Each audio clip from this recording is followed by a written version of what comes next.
This is Dr. Michael. There seems to be a lot of question between what is alkaline water, what is alkalized water, is there a difference, why do the pH strips not work on this water, why do the drops work on this water. So here's a brief explanation.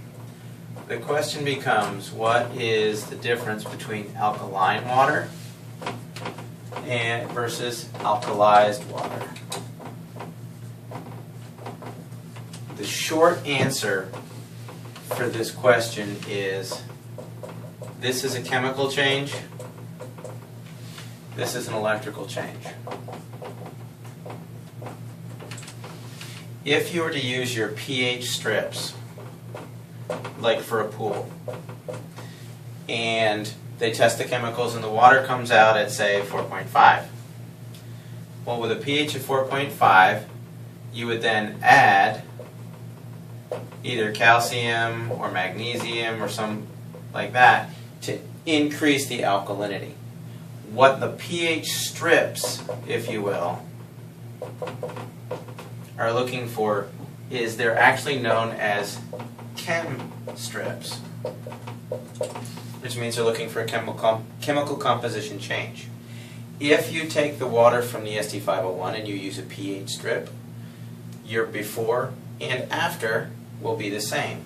If you take any type of table water, whatever other machines, and you're getting a change in the chem strips, it means that you've added the calcium and magnesium, and now you get an 8.5 water because of the chemical change in the water. That is therefore by definition to be truly alkaline water by all scientific standards that we use today. However, when you start to compare this to alkalized water, what's going on is there's an electrolysis process,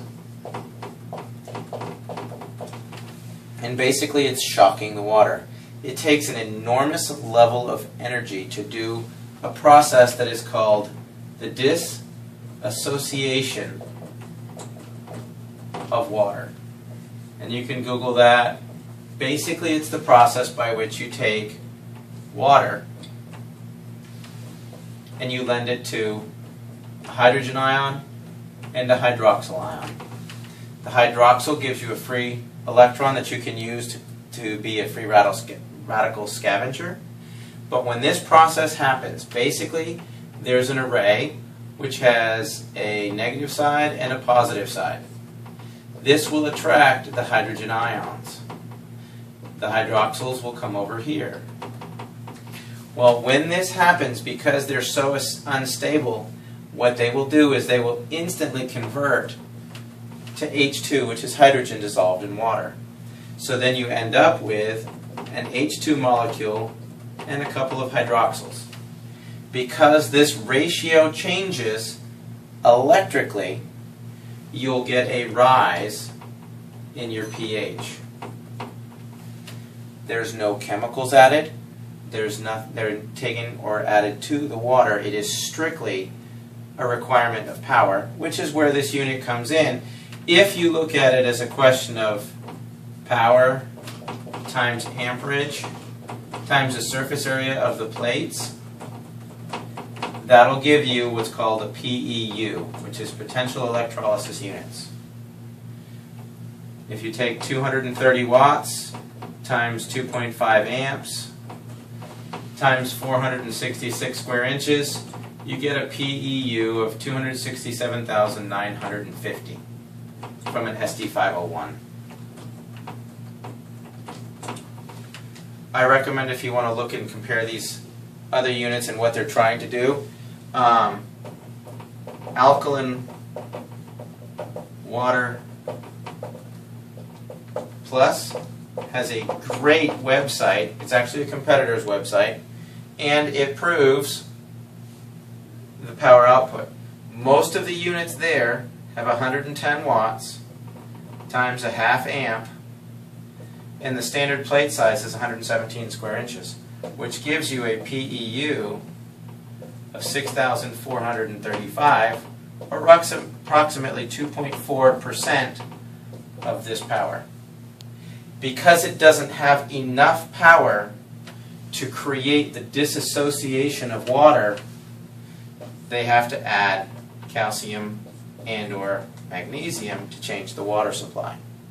When that happens, you then run the risk of all the dangers that are associated with alkaline water, because if you keep adding these things into the system, they can in fact affect blood pH.